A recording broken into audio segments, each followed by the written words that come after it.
Hindi film industry में गोविंदा एकमात्र ऐसे सुपरस्टार रहे हैं जिन्होंने एक समय में तकरीबन 70 से ज्यादा फिल्में साइन करने का रिकॉर्ड बनाया था और अब तक ये रिकॉर्ड कोई भी अभिनेता नहीं तोड़ पाया है।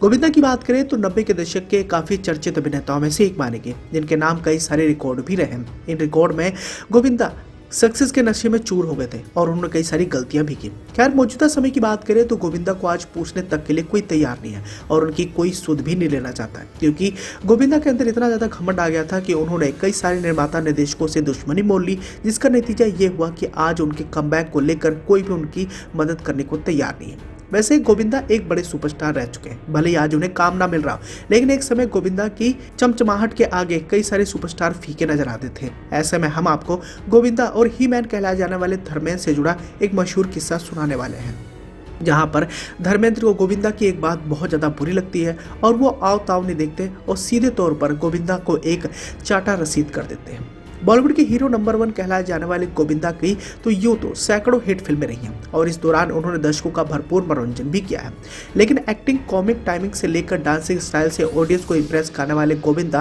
प्रोफेशनल रवैये से लेकर कई बातें सुनने को भी मिलती रहती है और यही बड़ी वजह है कि एक बार उन्हें ही मैन कहलाए जाने वाले धर्मेंद्र से थप्पड़ भी खाने को मिला था। मीडिया रिपोर्ट्स की माने तो बताया जाता है कि गोविंदा के एक फैसले से नाराज होकर धर्मेंद्र ने हीरो नंबर 1 को सरेआम थप्पड़ रसीद कर दिया था और इसके बाद गोविंदा को अकल भी आ गई थी।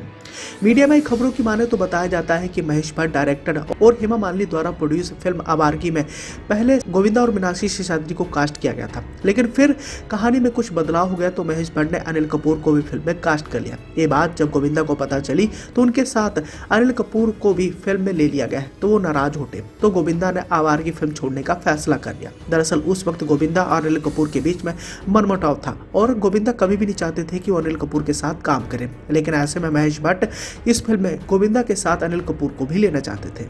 लेकिन जब गोविंदा को पता लगा कि अनिल कपूर भी इस फिल्म में कास्ट हो चुके हैं तो उन्होंने जिद पकड़ ली कि वो इस फिल्म को छोड़ देंगे और वो सेकंड लीड हीरो के तौर पर काम नहीं करेंगे। गोविंदा की इस जिद के बारे में जब धर्मेंद्र को पता चला तो गुस्से में आग बबूला हो गए, क्योंकि उनकी दूसरी पत्नी हेमा मालिनी का इस फिल्म पर पूरा पैसा लगा था। बताया तो ये भी चाहता है कि धर्मेंद्र ने नाराजगी में भी गोविंदा को अपने पास बुलाकर खूब समझाने बुझाने की कोशिश की थी, लेकिन गोविंदा समझने का नाम ही नहीं रहे थे। तब धर्मेंद्र का गुस्सा 7वें आसमान पर पहुंच गया और उन्होंने कुछ ना देखते हुए गोविंदा को जोरदार थप्पड़ लगा दिया था। हालांकि जब धर्मेंद्र और गोविंदा के थप्पड़ से जुड़ी खबर सामने आई तो ही मैंने इस बात को साफ तौर पर नकार दिया था। वैसे बात करें गोविंदा और धर्मेंद्र के रिश्ते की तो गोविंदा हमेशा से धर्मपाजी को अपना आइडल मानते हैं। इस बात का खुलासा वो कई मौकों पर भी कर चुके हैं। ऐसे में अगर भले ही धर्मेंद्र ने गोविंदा को थप्पड़ मार दिया होता तो गोविंदा इस बात से कभी भी नाराज नहीं होते। खैर, अगर वर्क फंड की तरफ डाले तो गोविंदा को आखिरी बार 2019 में आई फिल्म रंगीला राजा में देखने को मिला था। यह फिल्म सुपर डुपर फ्लॉप साबित हुई। कॉमेडी से लबरेज इस फिल्म में गोविंदा का डबल किरदार था। इस फिल्म के फ्लॉप होने के बाद अभी तक उनकी कोई भी फिल्म सिनेमाघरों में नहीं रिलीज हो पाई है। लगभग 5 सालों का लंबा अंतराल हो चुका है। ऐसे में गोविंदा के चाहने वाले भी उनके बड़े कमबैक को लेकर आस में बैठे हैं।